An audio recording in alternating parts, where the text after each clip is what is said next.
BRICS is an acronym for 5 leading emerging economies: Brazil, Russia, India, China, and South Africa. These countries have a lot of people.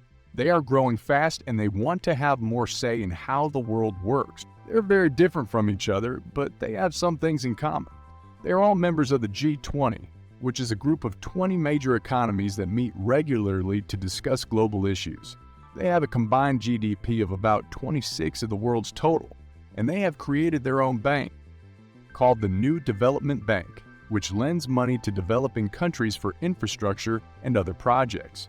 But what makes BRICS really interesting is how they are changing the way they do business with each other and with money. For a long time, most countries in the world have used the US dollar as the main currency for international trade and financing. The US dollar is also the world's reserve currency, which means that many countries keep some of their money in the US dollars as a way of saving or investing. But the BRICS countries are not happy with this situation. They think that the US dollar is too dominant and that it gives the US too much power and influence over the global economy. They also think that the US dollar is not stable or reliable because the US has a lot of debt and prints a lot of money to pay for it.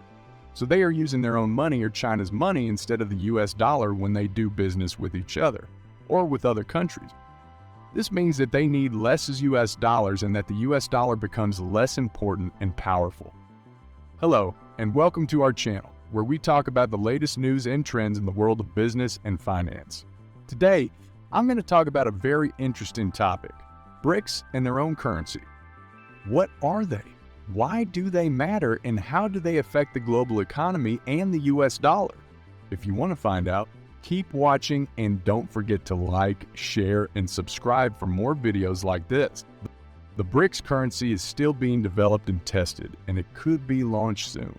Some experts say that this currency could have a big impact on the global economy and the US dollar in the future. They say that this currency could create a more diverse and balanced world order, where different countries and currencies can compete and cooperate with each other. They also say that this currency could offer more choices and opportunities for people and businesses around the world, especially those who are excluded or marginalized by the current system. But other experts say that this currency is not as powerful or as promising as they seem. They say that this currency faces many challenges and limitations, such as political conflicts, economic crises, regulatory uncertainties, technical issues, or security risks. They also say that the US dollar is still very strong and dominant because it is backed by the largest and most advanced economy in the world, as well as by many institutions and allies that support it. So who is right and who is wrong? Well, that's hard to say, because the world is changing very fast and no one can predict what will happen next. But one thing is clear: the BRICS and their own currency are here to stay, and they will continue to shape the global economy and the US dollar in the coming years. Whether they will be friends or foes, partners or rivals, winners or losers, depends on many factors and choices that we all have to make. But what are some of the latest developments in BRICS currency?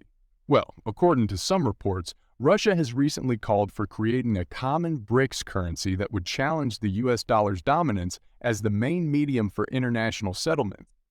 Russia's deputy chairman of State Duma, Alexander Babakov, said that BRICS should work on creating a new form of currency that would be based on their own interests. Babakov said that BRICS should announce their readiness to realize this project at the upcoming BRICS summit in South Africa in August. He said that the new currency could be a digital ruble, a digital rupee, a digital yuan, or some other currency that would follow the laws of their respective nations. He also said that China would play a crucial role in the development of the common currency, as it would add an additional 1.4 billion participants to the system. Babakov's proposal is not the first time that BRICS has considered creating its own currency. In 2015, BRICS launched its own payment system called BRICS Pay, which aimed to facilitate cross-border payments among its members and reduce their dependence on SWIFT, the global payment network that is dominated by the US. BRICS Pay was supposed to use a basket of currencies composed of the Brazilian real, the Russian ruble, the Indian rupee, the Chinese yuan, and the South African rand. However, BRICS Pay has not been very successful so far as it faced many technical and regulatory hurdles. Moreover, some BRICS members have been reluctant to use their own currencies for trade and prefer to use the US dollar or other major currencies instead. For example, India and China have been using the US dollar for most of their bilateral trade despite having a currency swap agreement that allows them to use their own currencies. Therefore, creating a common BRICS currency may not be an easy task, as it would require a high level of coordination, cooperation, and trust among its members. It would also require a clear vision and strategy for how the new currency would work and what benefits it would bring to its user. It would also face many challenges and risks from external factors, such as market fluctuations, political pressures, and legal disputes.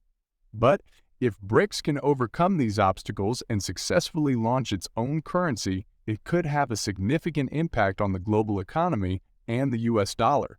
It could create a new alternative for international trade and finance that would be more inclusive and equitable for developing countries. It could also challenge the US dollar's role as the world's reserve currency and reduce its influence over the global financial system. It could also stimulate innovation and competition in the digital currency space and pave the way for more financial inclusion and empowerment for people around the world.